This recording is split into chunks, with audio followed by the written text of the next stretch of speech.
Hello दोस्तों, कैसे हैं? उम्मीद करते हैं आप लोग ठीक होंगे।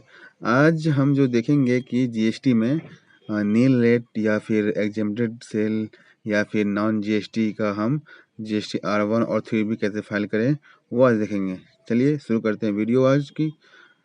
तो सबसे पहले हम लॉगिन कर लेंगे। लॉगिन आईडी यूजर आईडी डाल देंगे, फिर पासवर्ड डाल देंगे, कैप्चा डालेंगे, इसको लॉगिन करेंगे। लॉगिन करने के बाद लॉगिन कर लेंगे। लॉगिन के बाद हम डैशबोर्ड में आ गए, मेरा खुल गया। फिर कंटिन्यू टू डैशबोर्ड में जाएंगे। डैशबोर्ड में जाने के बाद फाइल रिटर्न पर क्लिक करेंगे। फाइल रिटर्न में क्लिक करने के बाद जो है मंथ, जो भी मंथ का हमको फाइल करना है, जैसे दिसंबर का फाइल करना है हमको, दिसंबर मंथ सेलेक्ट कर लेंगे। उसके बाद जीएसटी R1 देखेंगे, क्योंकि हम फाइल कर चुके हैं। आपको दिखाने के लिए हम अब एक बार फिर से रिव्यू कर रहे हैं इसको हम। तो देखिए यहाँ पे टेबल नंबर 8A दिया हुआ है, जो कि इसमें नॉन जीएसटी नील रेट या फिर एग्जेम्प्टेड सेल का डिटेल जाती है। यहाँ देख सकते हैं कि हम यहाँ पे दे रखे हैं सेम स्टेट है, intra state supply to unregistered person. जो भी अनरजिस्टर्ड पर्सन से हम सामान जिसको हम बेचे हैं वो है ये एग्जेम्प्टेड सेल है ये। और यह intra state supply to registered person, कोई आउट ऑफ स्टेट हो, एक स्टेट दूसरे स्टेट का माल बेचे हैं, तो यहाँ हम डालेंगे नील रेट या फिर एग्जेम्प्टेड या फिर नॉन जीएसटी सप्लाई जो भी है, तो हम ये डाल देंगे। फिर तीसरा है inter state supply for registered person. अगर कोई एक स्टेट से दूसरे स्टेट सप्लाई करते हैं और जो रजिस्टर्ड पर्सन उसके लिए है, तो ये इसमें आ गया।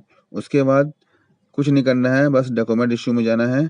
डॉक्यूमेंट इशू में दिखा देना है कहाँ से कहाँ तक बिल काटे हैं, वो नंबर डाल देना है। इनवॉइस टू आउटवर्ड सप्लाई, जो भी सप्लाई किए हैं आउटवर्ड, उसका आप इनवॉइस नंबर डाल देंगे और सेव पे क्लिक कर देंगे। सेव पे क्लिक करने के बाद अब HSN कोड की बारी आती है, क्योंकि बिना HSN कोड की जीएसटी फाइल नहीं होगी।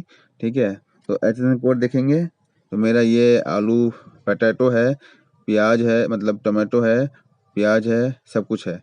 मेरा फ्रूट्स का है, वेजिटेबल का है, तो हम वेजिटेबल का HSN कोड डाल दिए, क्योंकि वेजिटेबल पे जो है कोई टैक्स नहीं लगता है, जीरो एग्जेम्प्टेड होता है वो। ठीक है, तो ये जीएसटी R1 का डेटा फिल हो चुका है। अब यहाँ से फाइल कर देंगे। फाइल करने के बाद इसका 3B भी कैसे फाइल करेंगे वो भी हम देखेंगे।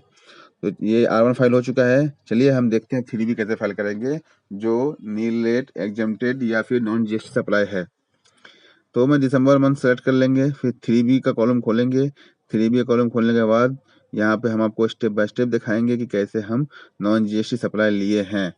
ठीक है, तो ये 30 जो 5 नंबर पॉइंट है वो एग्जेम्प्टेड सेल के लिए है, लेकिन हम यहाँ पे दिखाएंगे आपको पहला नंबर में कि हम कहाँ दिखाएं। Other outward supply nil rated exempted, तो एग्जेम्प्टेड था R1 में दिखाए थे, तो ऑटोमेटिक यहाँ पे एग्जेम्प्टेड में आ गया है, कोई टैक्स नहीं लग रहा। ठीक है, फिर कंफर्म करेंगे, बैक करेंगे। उसके बाद नीचे आएंगे तो यहाँ पे दे रखा है एग्जेम्प्टेड, जो हम परचेज किए हैं, जो भी सामान परचेज किए हैं from a supplier where composition scheme या एग्जेम्प्टेड नील रेटेड सप्लाई।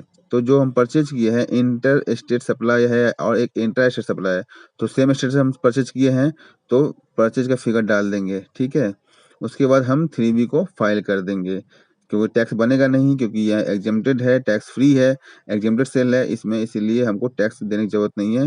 हाँ, अगर कोई लेट फी वगैरह होता तो यहाँ पे लेट फी वगैरह 5